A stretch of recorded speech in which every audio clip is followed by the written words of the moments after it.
Pledge of Allegiance, and Councilman McCullough will lead us in the Pledge of Allegiance. I pledge allegiance to the flag of the United States of America and to the republic for which it stands, one nation, with liberty and justice for all.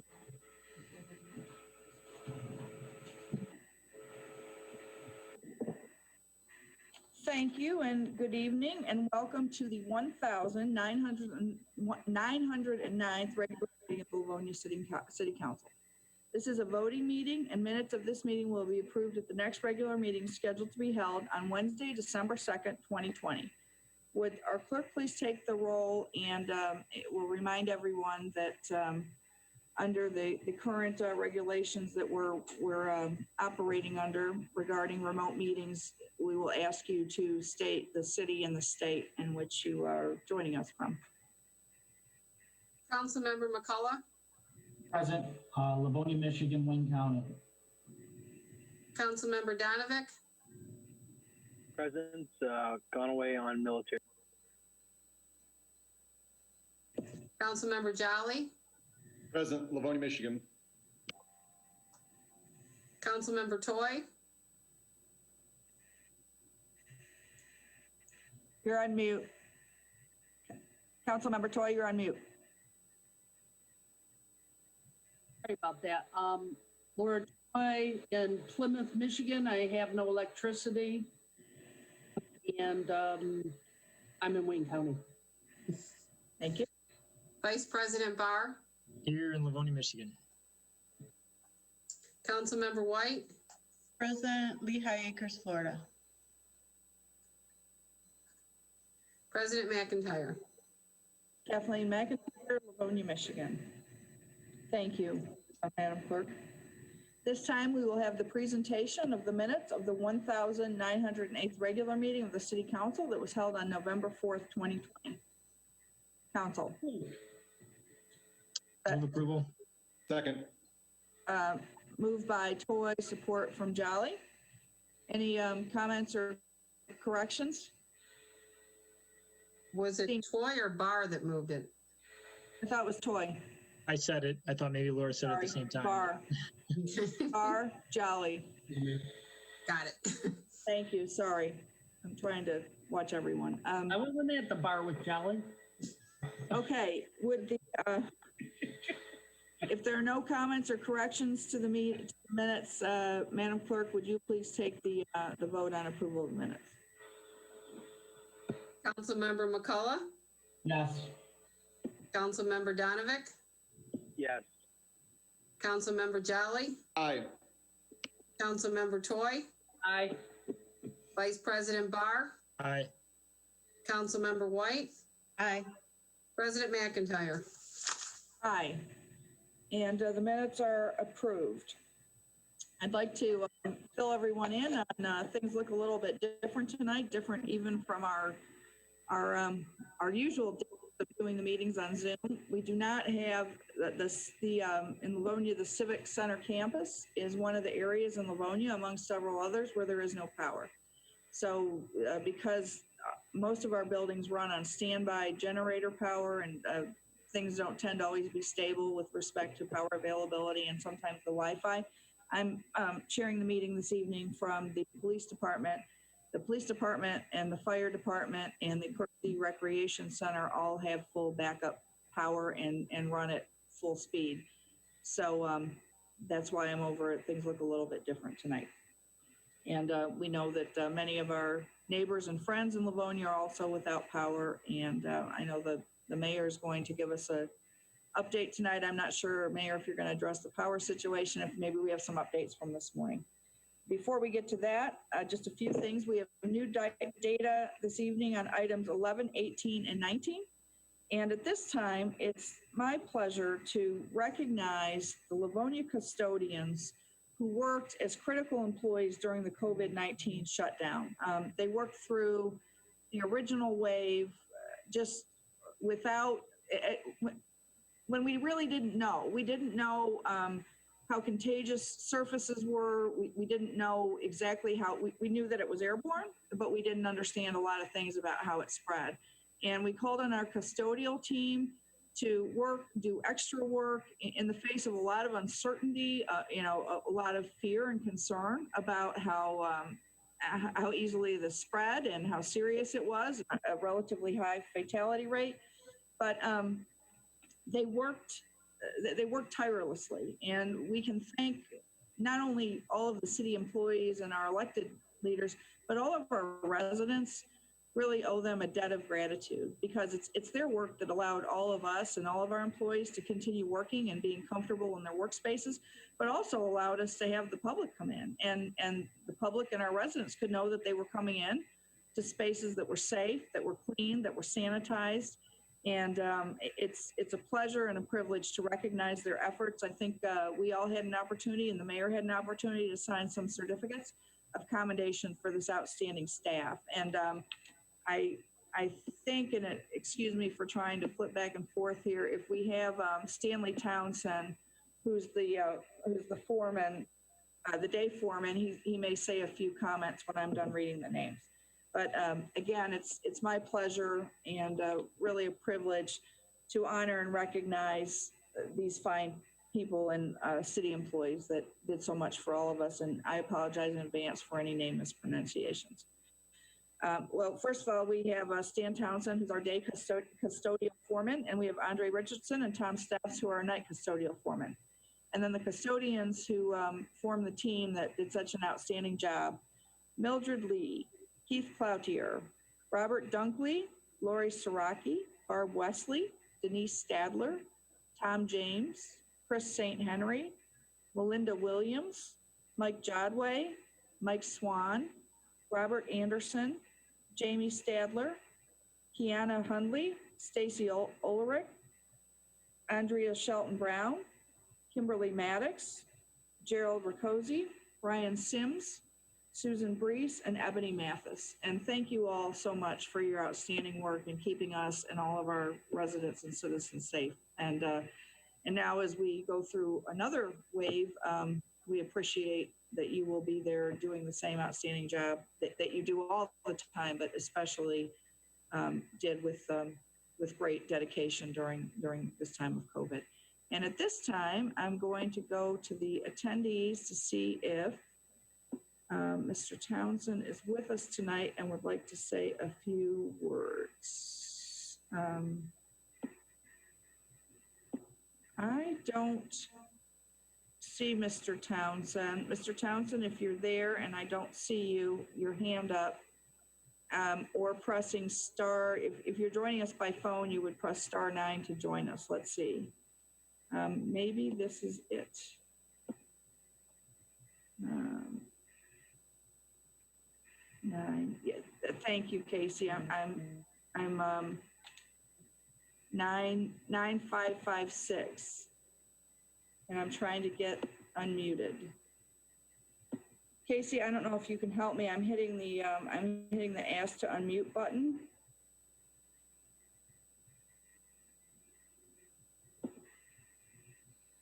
Ask to unmute. My apologies. I do not know what our technical issue is this evening. Casey, again, I don't know if you're able to help me. I think he has to hit *6 to unmute on his phone. *6? Yeah, he has to. Okay, Stanley, if you're on, could you please hit *6? You hit *9, I know, to join us. *6. There we go. Mr. Townsend, are you with us? Yes, I am. There you go. Thank you, and thank you for your patience with my technical issue. Would you like to say a few words? If I may. Please do. I just want to thank you all for interrupting your very busy schedule to recognize the custodial staff. I will pass on all of your thank yous to them. And it was just wonderful how you saw it through. Took a little time, but you saw it through. Well, we're glad we were able to do this. And again, Mr. Townsend, if on behalf of all of us and all 635 employees, and I know that the staff is included in those 635, but if you would please express our deepest gratitude and appreciation for the work they do. A lot of work in a city, it's kind of like magic, right? Residents, many times they don't think about the things that get done until there's a problem, right? Their snow gets removed, their garbage gets picked up, the parks run, all those things just kind of, the roads get repaired, right? And it's kind of like magic and people don't really think about it. Well, when you go to work in a space that in times of non-COVID, right, is sparkling clean, and you know that it's safe, you know that it's sanitary, you don't even necessarily think about the work that goes into making sure that happens. During COVID, all of that was brought into very sharp attention because we knew that there were risks associated with spaces that weren't clean. And under your leadership and the leadership of Andre Richardson and Tom Stuffs, your team did it and never complained, came to work, did exceptional work. So I don't think there's anything more important tonight than acknowledging your team. So thank you, Mr. Tom. And I thank you all. Good night, and thank you. Good night.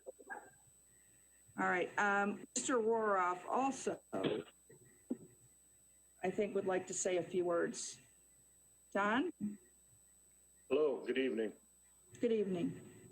I just want to take the opportunities, as you can tell, Stan is a man of few words. He's more of an action guy. You know, he gets out there and they take care of business, not just Stan, it's the whole custodial staff. And I do want to extend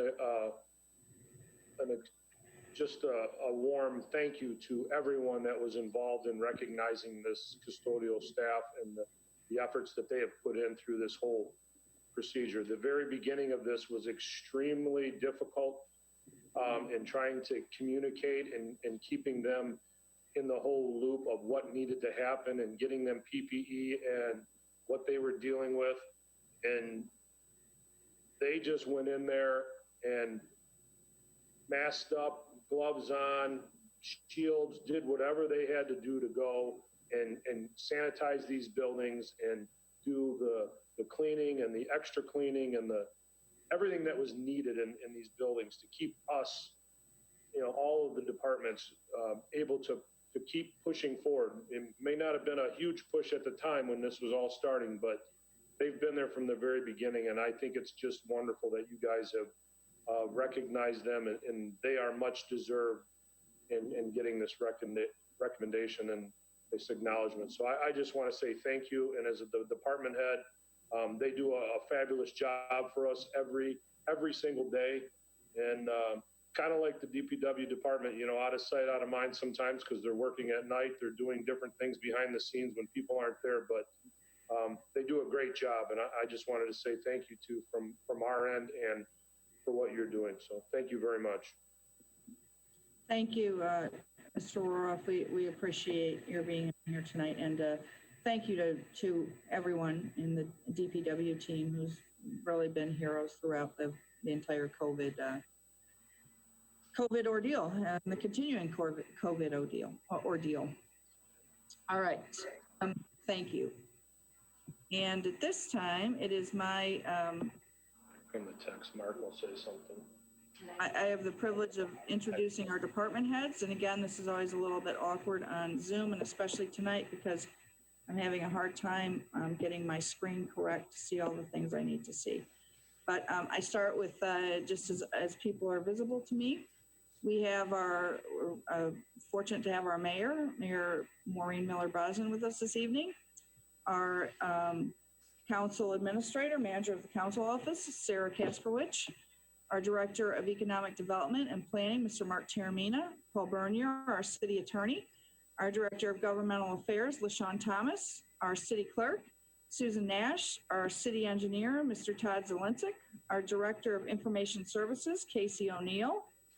Now, bear with me, please, because now I have to switch to another part of my screen. And we have also with us, we have Brian Kahn, our Director of Emergency Services. And let's see.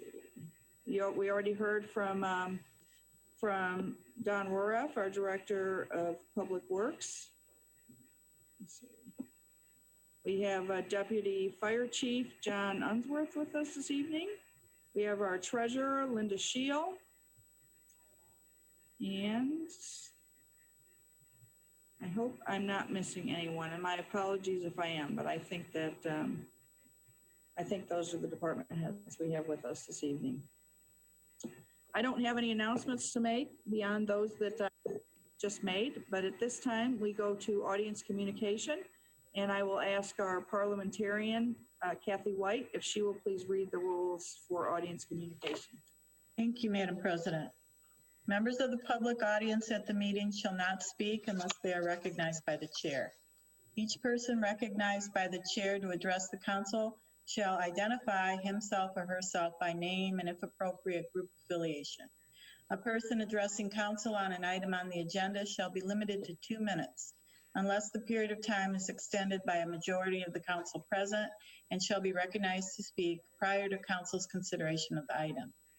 There will be an audience communications section of not more than 30 minutes duration at the beginning of all regular and study meetings where citizens may address the council. There will also be an audience communications section at the end of all regular and study council meetings where citizens may address council on any matter that is not on the agenda of that meeting. Citizens who wish to expand on their remarks will be asked to reduce the matter to writing and submit it to the city clerk, and such item may be placed on a future council study session for further consideration. A person addressing council under the audience communications portion of the agenda will be limited to a total of 3 minutes at each study or regular meeting unless the period of time is extended by a majority of the council present. A citizen may address the council once during audience communication. If the citizen has addressed the council during the audience communication period at the beginning of the meeting, the citizen will not be permitted to address the council again during any audience communication period at the end of the meeting. Anyone addressing the council shall make responsible comments. Personal, impertinent, slanderous, or profane remarks are not permitted, and anyone causing a breach of the peace may be removed from the council meeting. Thank you, Madam President. Thank you, Councilmember White, doing an excellent job as our parliamentarian. And just a few reminders, you will be asked for your name and your address, and if you identify as your Zoom name something that is obviously not a real name, you will not be permitted to speak unless you offer an actual name. So it is now 7:18, and we set aside 30 minutes. So at 7:48, we will conclude this part of audience communication. Anyone who doesn't have an opportunity to address the council now will have an opportunity when we return to an audience communication session at the conclusion of the meeting.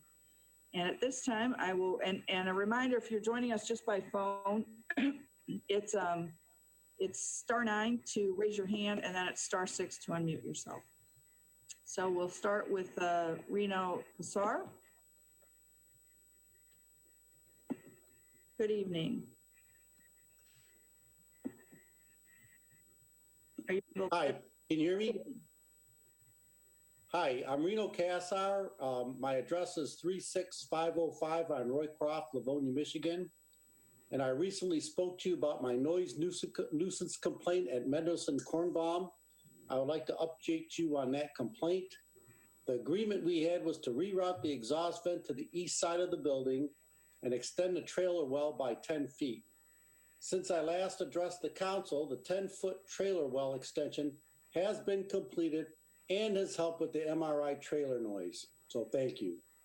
The rerouting of the exhaust vent to the other side of the building has not been started. I called Dan Cresco 2 times in the last 4 weeks to get a completion date for that, because it should have been done around the 1st of October and haven't gotten any response from him. So I called Dan Bahajar, and he told me there was a problem with rerouting the exhaust vent because of condensation, and they were looking to put some sort of hood over the exhaust vent. I'm concerned about that, and I think the city engineer or some heating and cooling engineer should be able to check that out for us. if the rerouting of the exhaust vent can't be completed as agreed, I was looking into it and I have a suggestion that maybe we should raise the height of the easement wall in my backyard 6 feet from the east end of the Mendelson Kornbaum building to the west edge of my property, and that might mask all the exhaust noise. Thank you. I need a contact person though with the city to update me what's going on, since I'm not getting any response from Dan Cresco. Mr. Thank you. Kasser, and my apologies, I think I've mispronounced your name every time you've called in. Oh, it's good. Don't worry about it. I had a colleague who spelled the name the same way, but had the other pronunciation. What we'll do is we've got the administration with us tonight, and someone will follow up with you this week, all right? And I'm not sure if it's from inspection or engineering, but we will make sure that the right person gets with you and helps you follow up with Mendelson Kornblum to honor the commitments they have made to resolve this issue. Okay. Thank you very much. I just kind of like, since Dan's not calling me, Cresco, I'm kind of lost from who I would talk to now to see if anything is going to get updated or when, besides Dan Bahajar, you know. So thank you. Thank you very much. And thank you for keeping us surprised and seeing this issue through to resolution. All right, next we go to I believe a call-in with the last 4 digits of the phone number 1720. Good evening. Hello? Good evening. Hi, this is Katie Rogowitz calling from Livonia, Michigan. Good evening, Ms. Rogovich. Okay, a few things I wanted to mention was in regards to the election. I contacted the city clerk in regards to something in the Michigan legislature, MCL 168.736C, and at the bottom it stresses the importance of to mark your ballot, use black or blue ink only. I did see that the clerk did put something out on social media about Dominion saying that it's okay to use marker. I didn't know that ballot tabulators, voting machines could dictate what is used in contrast to what the Michigan legislature has on the books. So I just want that to be known if anyone wants to look that up. That's MCL 168.736C. So that was my first thing I wanted to mention. I also wanted to mention in regards to the Livonia Police Pact, which is the transparency data on their website. I noticed that there is no listing for domestic violence. I question that because I highly doubt in a year and a half there's been no domestic violence in Livonia. I did speak to a supervisor at First Step. It's a domestic violence advocacy group. And they told me that LPD refuses to let them provide advocates for victims of domestic violence and sex crimes in the city, LPD stating that there are no issues of sex crimes or domestic violence within the city, contrary to what the Wayne County Prosecutor's Office would have to say about that. I'd also like it to be known that I received a Facebook Messenger message from a retired lieutenant from Livonia Police who told me that people in the department that were current employees and are still current employees were engaged in criminal behavior. I would be willing to forward that message, the entire Facebook conversation. It started May 24th, 2019 and continued to June 3rd of this year until he blocked me. But he disclosed a lot of information that I think that would be pertinent to the mayor and the city council. 30 seconds left. Okay, and third, I still have not heard anything about the text messages that Chief Cade is claiming are fake. Like I said before, Michigan State Police did a forensic download, and by him telling the city council and the mayor's office that they're fake is very dishonest and false. So I would just hope that somebody would look into that because they were good enough to be used in a criminal case at the 16th District Court, but yet your chief is going around saying that they're fake. Time is up. Time. Thank you, Ms. Rogowitz. All right, with that, we move on to the acronym of NJNP. Good evening. Would you like to share your name, please?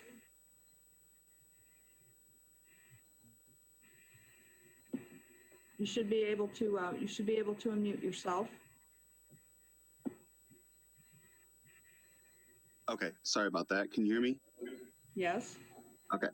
My name's John Hillers. Live in Livonia. I'm calling to request a study item to put up a memorial honoring the service of Alexander Wells, who was Livonia's only Black officer in the American Civil War. His story I found it on Facebook, and I'll be happy to forward it. He has a pretty amazing story, and his name is missing from the Livonia Veterans Memorial. I'm sure just out of the trying to find the history of the time, but now that it's known, it would be pretty awesome if the city could unveil a memorial to him on Juneteenth of next year, preferably as a celebration of his service. And lastly, I'm asking for a study item to address the racial disparities in LPD's data that they have on the PAC site showing the ticket information, specifically an outside review of discretionary tickets, which the LPD's data shows that Black drivers are 76% more likely to receive a discretionary ticket than a white driver within the city. Thank you. Thank you, Mr. Hillers. Would anyone else like to address the council? Madam President, Yes, Vice President Barr, please. can I just ask a question quick of City Attorney Paul Bernier, if I may? Paul, was something like what Mr. Hillers brought up, this history that he says he has, adding something memorial, is that something that even requires council, or is that something that could just be information that could be forwarded to the administration to review? I'd have to look into that because I'm not even sure that is under the control of the city, that memorial, to be honest with you. That might have been through a private organization. So I'm not even sure the answer to that. I don't think it's city property to begin with. Okay. All right. Thanks. Thank you. Anyone else? All right. Would anyone else like to address the council during this time of audience communication? Now is your opportunity to do so. Calling it once, calling it twice, calling it 3 times. Thank you. At this point, we will move on with the rest of our agenda, and we go to reports from the mayor and other city officials. And as I indicated, we are fortunate to have the mayor with us this evening, and she'd like to provide us with some updates. Good evening, Mayor Brosnan. Good evening, Council President McIntyre, and thank you all very much for giving me a little space on the agenda tonight to update you as well as Livonia residents on some of the happenings around town. So last night, no sooner do we get done listening to the governor's COVID-19 report and a report from the Department of Health and Human Services about some of the changes that are in store for Michigan residents starting on Wednesday, and a storm blew through town and took out a lot of power. People like Councilwoman Laura Toy are without power. There were close to 3,700 residents that were initially without power. By about noon today, that was down to close to 1,100 people, and included in that was the City Hall campus, as Council President McIntyre indicated. So City Hall was operating on an emergency generator, as well as our library and our Parks and Recreation Department. 16th District Court was down, our senior center was down, and the only one that really is functioning with enough power is always the rec center, because it serves as an emergency center. So the other buildings were kind of hobbling along, and we weren't able to conduct business in them today. City employees were sent home. Residents were informed that City Hall and the library and 16th District Court and the other buildings would be closed as a result of the power outage. I do have a report that power is back up at City Hall as well as the other buildings on the City Hall campus. So that's good news. DTE resolved the problem ahead of time. Originally, the indication was that it might not have been until about 11:30 tomorrow night. So we're grateful for the urgency that was placed in this matter, and we'll all be back to business at City Hall tomorrow. I don't know what the status is of our 1,100 residents that were without power, and I'm sure that that data will be coming in shortly. The second thing that I wanted to update you on, though, was the Michigan Department of Health and Human Services protocols that were initiated last night at a 6 o'clock press conference hosted by the governor. These protocols are meant to go into place on Wednesday.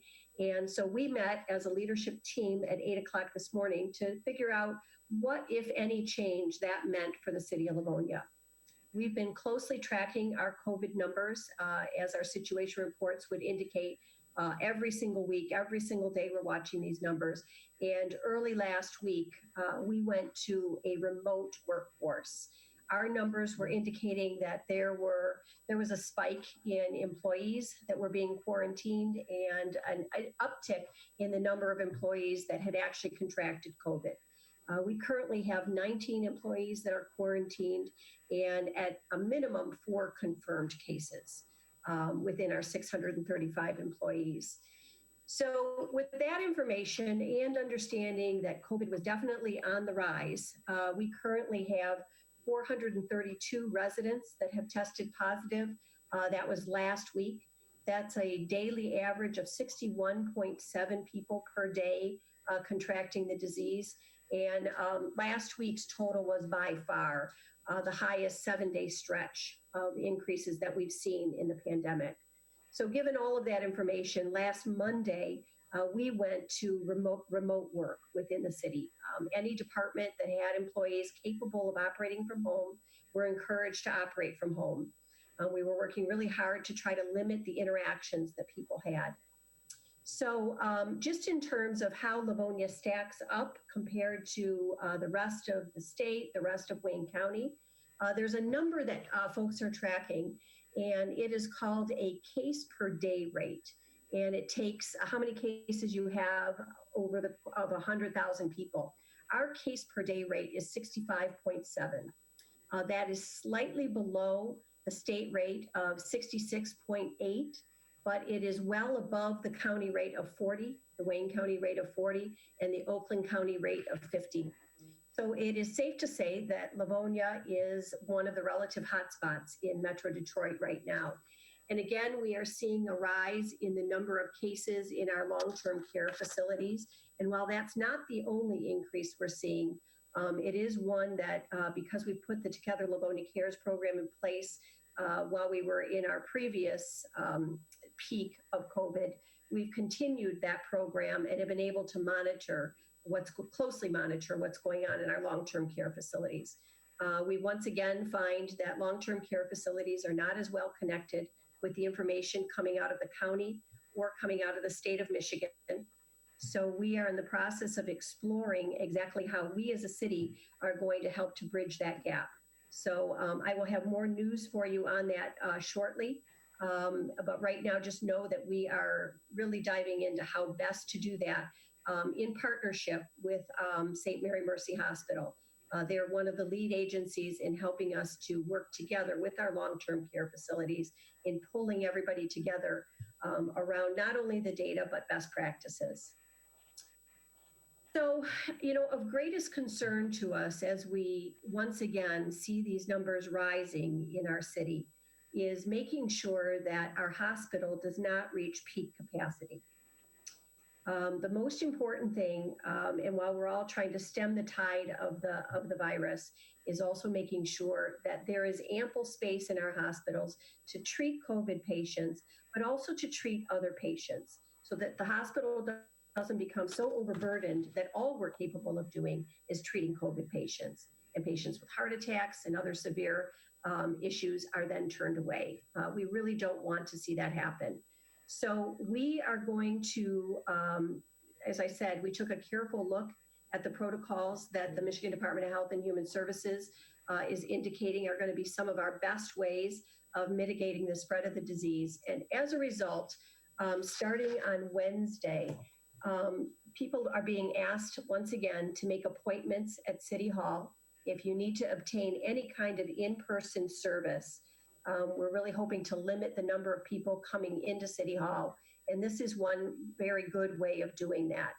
For the most part, interactions with City Hall can be managed by online interactions or by depositing any of the information that you need to deposit with City Hall in the red box out front.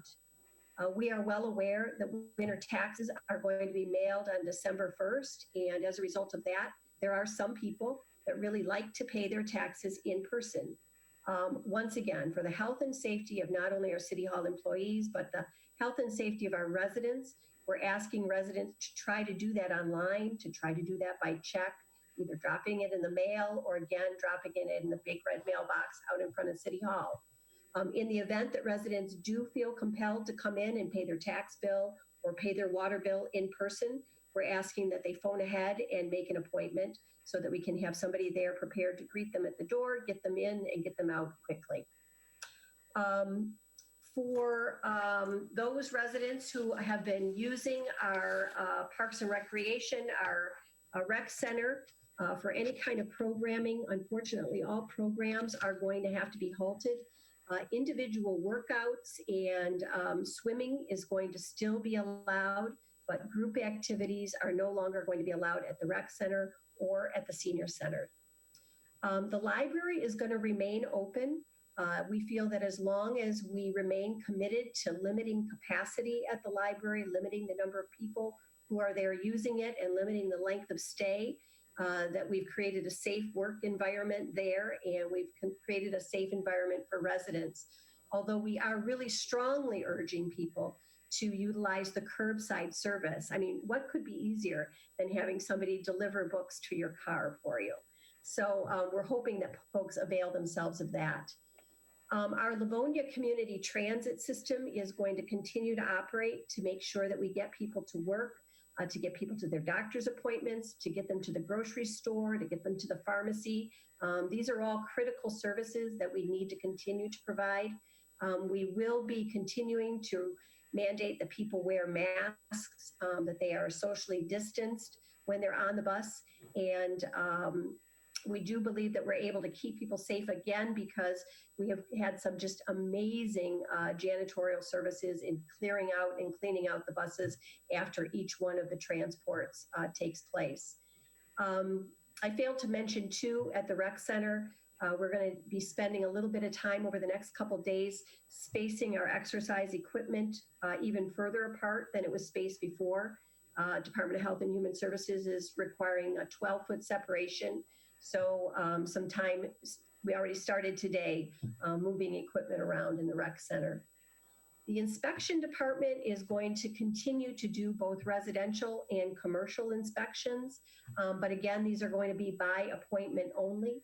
As inspectors enter homes, they are asking that people wear masks, that they have the ability to distance from the residents when they're in conducting the inspections. In cases where that cannot be accommodated, we are asking people to reschedule those inspections for a safer time later in the year.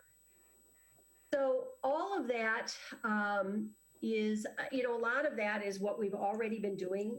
We don't see that we're going to have to make a huge amount of change. Livonia residents have been tough and have worked with us in the past, operating in this very same fashion by appointment only. We've done this for a while before. We are certain that our staff is capable of rolling back to a solid remote work atmosphere, as well as operating by appointment only with our residents. So in general, we're really encouraging people to continue to wear their masks, continue to social distance, limit interactions as much as you possibly can.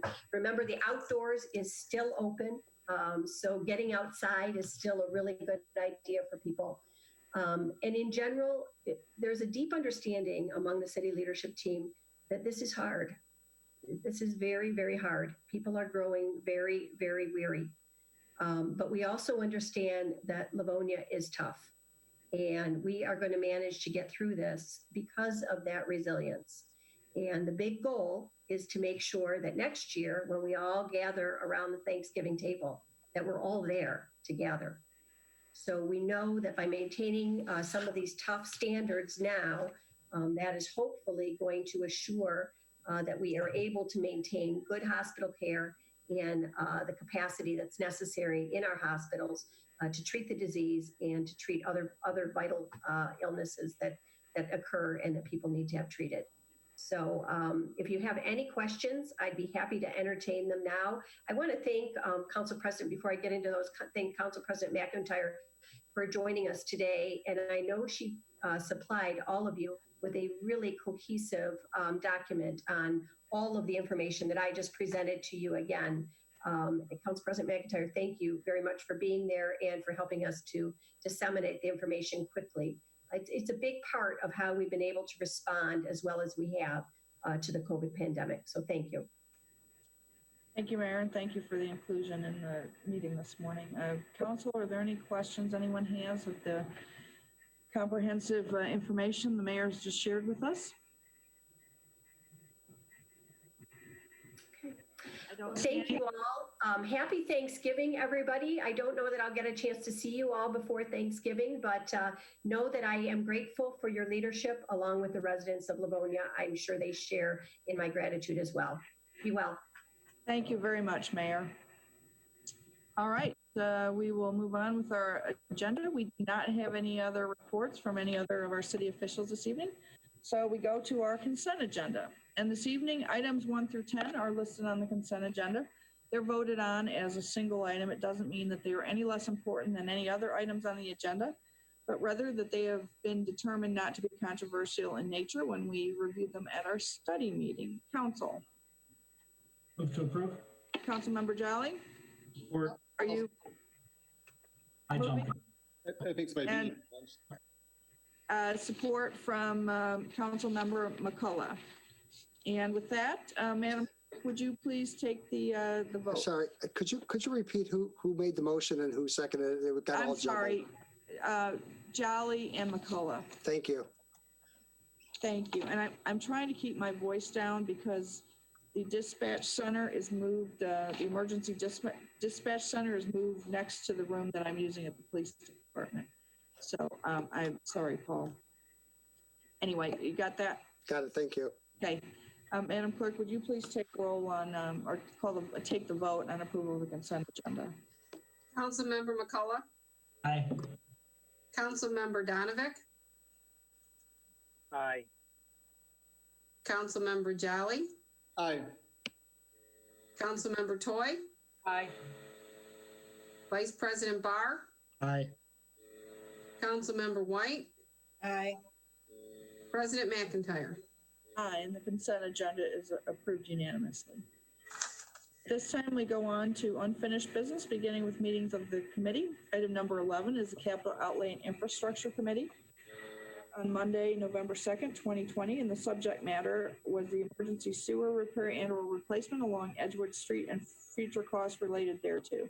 This is Council Resolution 247-20. And as I mentioned, there is new data and as a communication from the Superintendent of Public Service dated November 13th, 2020 regarding Edgewood Street emergency sewer replacement. It's requested that be received and placed on file for the information of the council. And with that, I will go to the chairperson of that committee, the Honorable Kathy White, to report out on the committee meeting. Thank you. We met on November 2nd. Our meeting convened at 7 p.m. Joining me were the other members of the committee, Jim Jolly and Scott Barr, and a number of city officials, including Don Rorath, Jacob Rushlow, Paul Bernier, Mike Slater, Todd Zelinzik, Dave Lear, Casey O'Neill, and we had 2 people from our consultant HRC, Bradley Shepler and Dan Mitchell. We started the meeting with a history of the repairs that have been necessary on the sewer between 1996 and 2017, and the factors contributing to the need for these repairs, which included the fact that the sewer is very old. It was constructed in 1963, It's very deep. It's 25 feet deep, which today's standards do not typically allow sewers to be that deep. It's got a large pipe diameter of 18 inches. There are poor ground conditions there and manhole issues. So all of these things have sort of blended together to create the situation that caused the need for the emergency repair this past summer.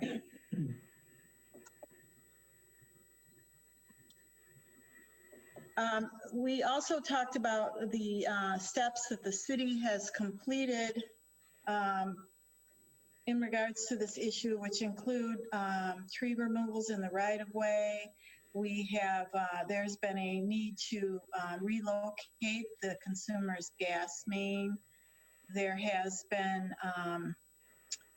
a geotechnical investigation with a report of the soil and the groundwater conditions, and an engineering alternative analysis and report, which was really the focus of our meeting. There were 3 alternatives that were explored by the city and our consultants, and a number of factors were weighed in looking at these alternatives, which included capital costs, life cycle costs, future operation and maintenance, scheduling, impacts during construction, and future impacts to the residents. And looking at all of these factors, the recommendation from the administration was to pursue alternate 1, which involves the design of a sanitary sewers pump station that will pump the sewage of nearly 500 homes north of the Idlewild Golf Course with a connection to the existing 30-inch sewer on 5 Mile Road.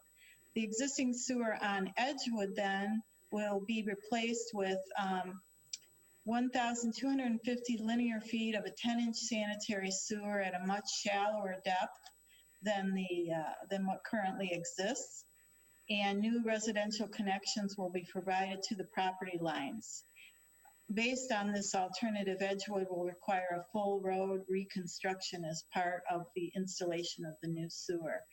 The committee supported the administration's recommendation to move forward with alternate 1. So at this time, I would like to propose that we adopt a resolution which would approve an additional appropriation and expenditure in the amount of $1,963,000 from the unexpended fund balance, the water and sewer fund. And in addition to that, to authorize payments not to exceed $2,463,000 to D'Angelo Brothers, Sod Solutions, NTH Consultants, and HRC Consultants for services performed in response to this emergency repair. I'll second that. All right, was that Councilmember Jolly? Yes, ma'am. Thank you. Thank you, Councilmember White and Chair of the Committee for that excellent synopsis of what was covered and the alternative that the committee recommends. Does anyone else on council have any comments or questions? Does anyone in the audience, is there anyone in the audience that would like to address this recommendation in the project? Madam President? Yes, Vice President Barr. Just a quick comment. I recognize that this is a big chunk of change right here. I don't want residents to be alarmed that there's not much discussion tonight. We had extensive discussion at the committee meeting, and as Councilwoman White said, there were 3 alternatives presented, and I concur that this is the one that is the best balance of long-term viability for that community and cost. So I just don't want anybody to be surprised that we're seemingly lightly approving $2 million. There was a lot of discussion around this. Thanks. Thank you for making that point, Vice President Barr. And just to elaborate a little bit, reminder that when something goes to a committee meeting, that takes the place of a lot of debate and a study meeting. We put it into committee meeting so we can have at length discussion and not take up undue amount of time in the study meeting. So thank you for that reminder. Anyone else? Anyone from the audience like to comment on this project?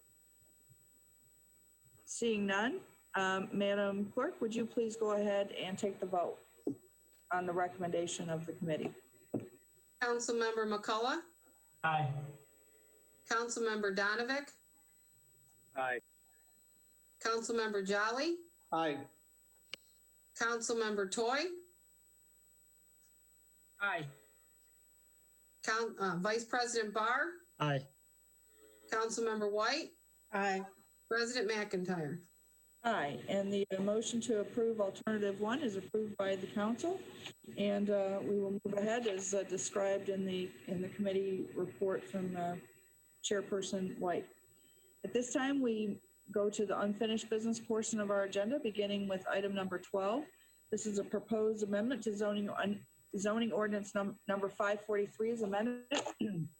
Comes from the Department of Law regarding petition 2020-07-01-03 submitted by Leo Soave Building Company Incorporated for change of zoning of property located on the south side of Lyndon Avenue between Newburgh and Hicks Roads, 37855 Lyndon Avenue in the southeast quarter of section 19 from PL public land to R1 one family residential. Council. Madam President, Vice President Barr. I'll offer first reading on this item. Thank you. Vice President Barr has offered first reading, and just a reminder to everyone that when we have a rezoning, a proposal for rezoning, after we give first reading, we do not move ahead with second reading and the roll call vote until after we receive the site plan and review the site plan. Thank you. Moving on, item number 13 is also a roll call vote.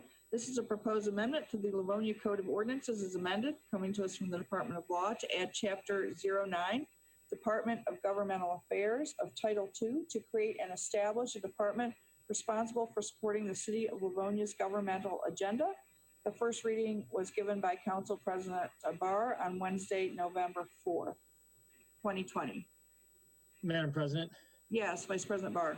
I think I'm still vice president, not president, but I'm sorry. No, I appreciate the promotion. I'll offer second reading on this.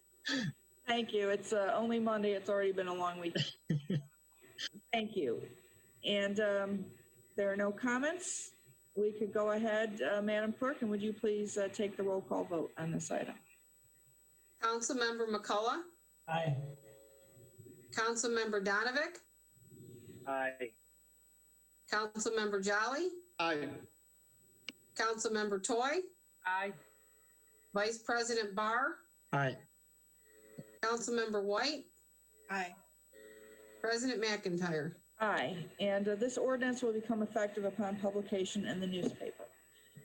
Moving on to item number 14, also a roll call vote. This is a proposed amendment also to the Livonia Code of Ordinances from the Department of Law to amend sections 010, 020, and 030 of Chapter 2.10, Department of the Office of the City Council to Title II to establish the responsibilities of administration in the City Council office. The first reading was given by Vice President Scott Barr on Wednesday, November 4th, 2020. Madam President, Vice President Barr. I would likewise offer second reading on this item. Thank you. Is there any discussion? Seeing none, Madam Clerk, would you please take the roll call vote? Councilmember McCullough, Aye. Councilmember Donovic, Aye.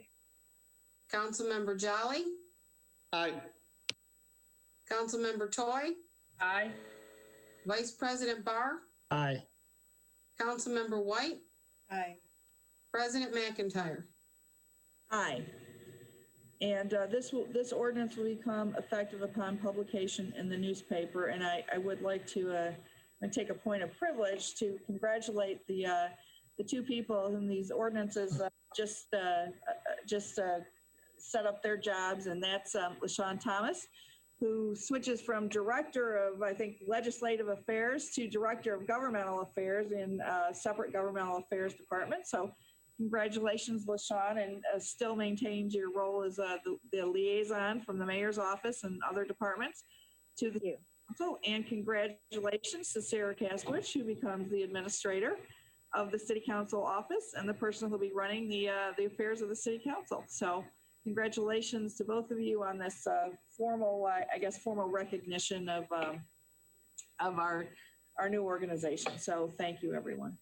Item number 15 is, yeah, that's right, is a roll call, also a roll call vote to promote proposed amendments to the Livonia Code of Ordinances as amended from the Department of Law to amend section 020 and 030 of chapter 2.10 Department of Legislative Affairs to title 2 to establish the responsibilities of the Director of Legislative Affairs and the Administrator in the City Council office.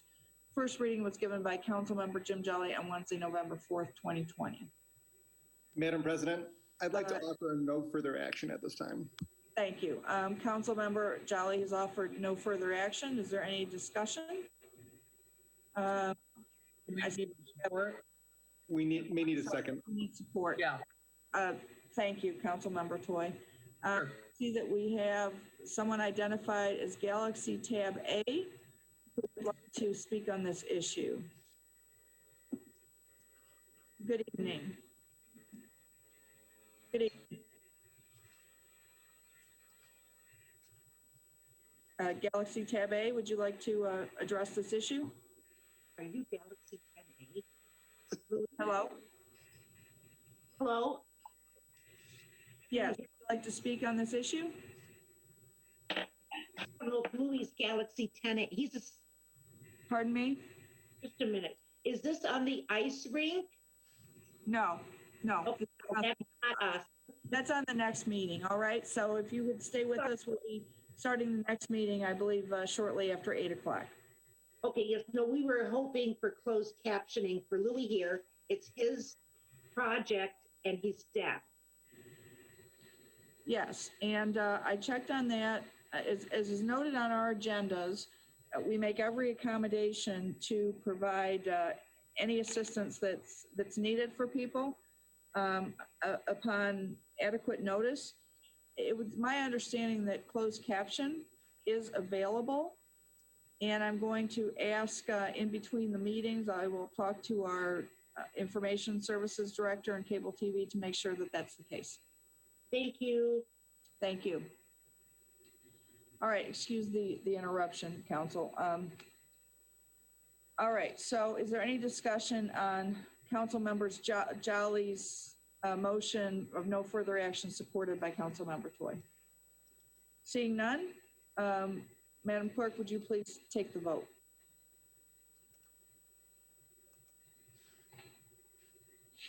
Councilmember McCullough, Aye. Councilmember Donovic, Aye. Councilmember Jolly, Aye. Councilmember Toy, Aye. Vice President Barr,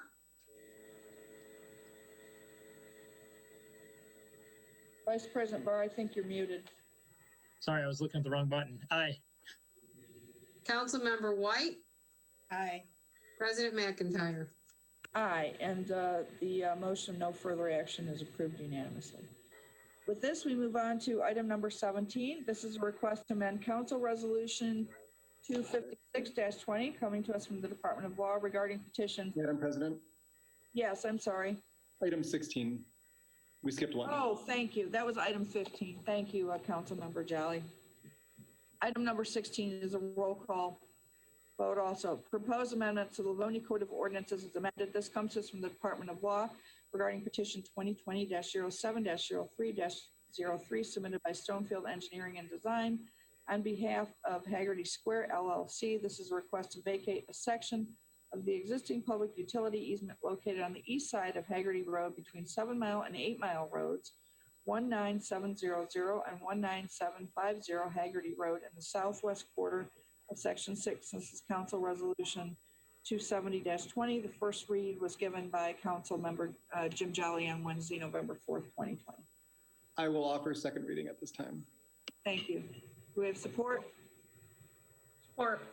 We don't need it. No, yeah, on a second reading, no. Oh, I'm sorry. I'm sorry. We don't need it. Again, only Monday. Is there any discussion from council or the audience? None. Madam Clerk, would you please go ahead and take the roll call vote on this ordinance amendment? Councilmember McCullough, Aye. Councilmember Donovic, Aye. Councilmember Jolly, Aye.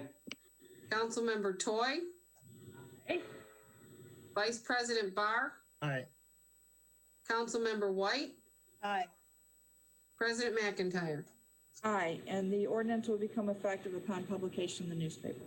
Now we move on to item number 17. This is a request to amend Council Resolution 256 coming to us from the Department of Law regarding Petition 2019-09-LS-18 for a lot split and combination for the properties located at the southwest corner of Robert and McIntyre Avenues in the northeast quarter of Section 35, 29568 McIntyre and 29551 Robert and 29525 Robert, parcel numbers 46-137-01-03-07-000, 46-137-01-03-05, 0305-000, and 46-137-01-0306-000.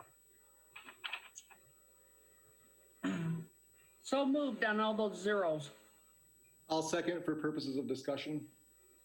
All right, council.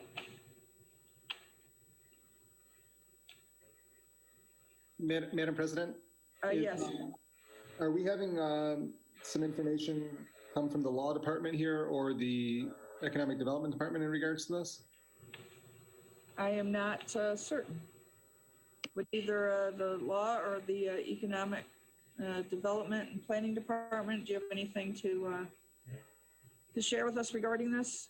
Yes, it's my understanding that the resolution that was adopted by City Council involving this lot split and combination left out inadvertently the description of one of the parcels that was approved.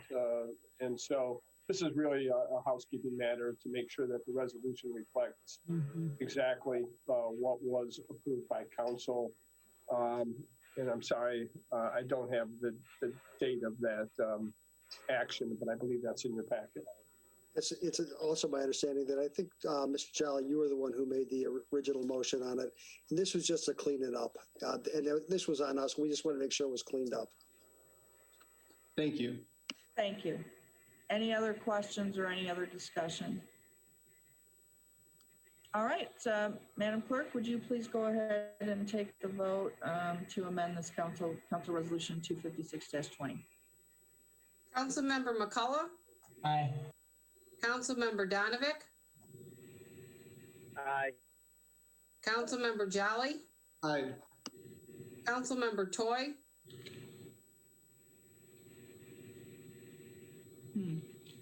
We seem to have lost Councilmember Toy.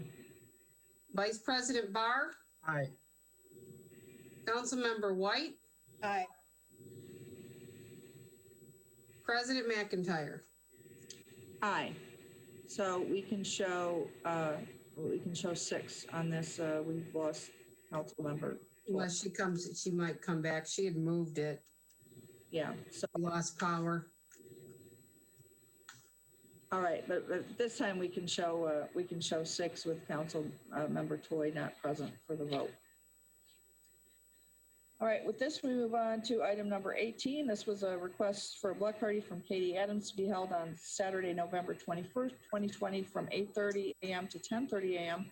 on Dover Street between Parent and Heath with no rain date requested. And we have new data on this, and it's an email communication from the petitioner, Katie Adams, dated November 10th, 2020, asking this item be removed from the agenda, and we will place this memo on the receive and place on file for the information of the council. So at this point, I think we do not need to do anything because it is we're simply removing it from the agenda. All right, item number 19 is the proposed 2021 City Council meeting schedule. This comes from the City Council President, Kathleen McIntyre. in accordance with the provisions of the Open Meetings Act, 1976. This is Public Act 267 as amended. We have new data on this, and it was an email sent November 9th, 2020, be received and placed on the information for the information of the council that slightly amended some of the proposed meeting dates. Madam President, Yes, Vice President Barr. I will move approval on this. Support from Councilmember White. Do we have any discussion? Seeing none, Madam Clerk, would you please go ahead and take the vote on the adoption of the 2021 City Council meeting schedule? Excuse me. Councilmember McCullough, Aye. Councilmember Donovic, Aye. Councilmember Jolly, Aye. Councilmember Toy, not back on. Councilmember Toy's computer apparently is undergoing a spontaneous update. That's why she is temporarily unable to join us. Vice President Barr, Aye. Councilmember White, Aye. President McIntyre. Aye, and the 2021 schedule is amended, is adopted. At this time, council, I would entertain a motion to suspend the rules. So moved. Support. Support from McCullough. Any discussion?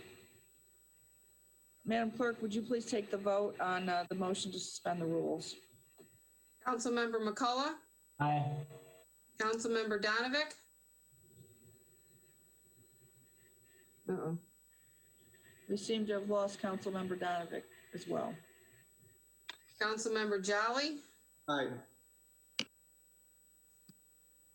Vice President Barr, Aye. Councilmember White, Aye. President McIntyre. Aye, and the motion to suspend the rules is approved by all 5 of the members who are currently with us. Councilmember Donovic, it looks like he's connecting to audio right now. Would you like, did you hear this? Would you like to vote on the motion to suspend the rules? Aye. Yes. So we have affirmative votes from all 6 members who are currently able to join us via Zoom. Time we go to item X1. This is an acceptance of grant of easement. This comes to us from the Department of Law, secured without monetary consideration from Wonderland Outlot Subsidiary LLC for an 8-foot wide public utility easement for traffic and pedestrian signals at 30105 Plymouth Road in the northeast quarter of Section 35, and that this parcel ID number 46-137-99-0008-003. Madam President, Was that Vice President Barr? Mr. Todd. Madam President, it's Todd. Wait, first we need Madam President, I'll offer approving. Second. and support from Jolly. Mr. Zalinsik. First of all, I just want to say thanks to Madam President and City Council for allowing this item to be placed on X item. As you know, MDOT's been out on Plymouth Road to improve those traffic signals. As you look at Sears Drive at Milburn, that was recently upgraded there.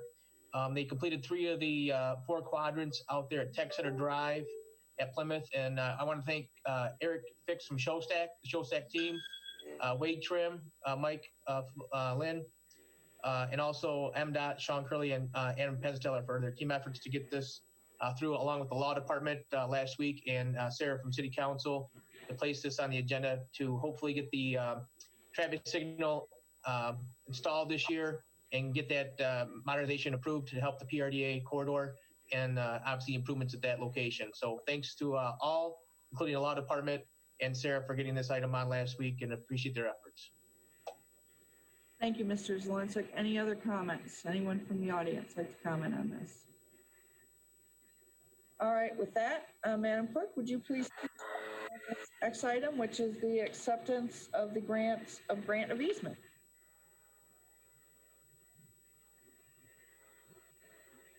Sorry, I'm marking Councilperson Toy back on. Just a second. No problem. Okay, Councilmember McCullough, Aye. Councilmember Donovic, Aye. Councilmember Jolly, Aye. Councilmember Toy, Aye. Vice President Barr, Aye. Councilmember White, Aye. President McIntyre. Aye.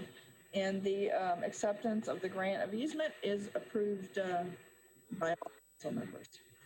And at this time, we go back to the, if there's anyone in the audience who would like to communicate with the council who, on any item not in this evening's agenda, who did not have an opportunity to do so during the first audience communication session, now is your opportunity to do so.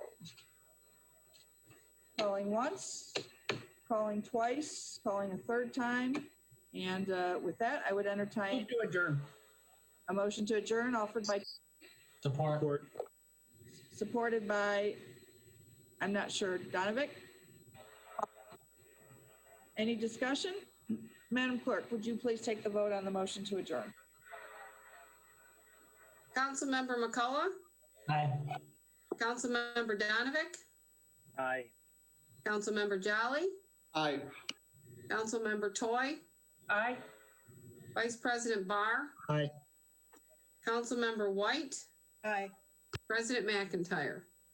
Aye, and we can show 7 on that, and the meeting is adjourned at 8:10. We will reconvene at 8:20 for the study meeting. I'll remind council to put your devices on mute and to stop the video until we resume the study meeting. Thank you, everyone.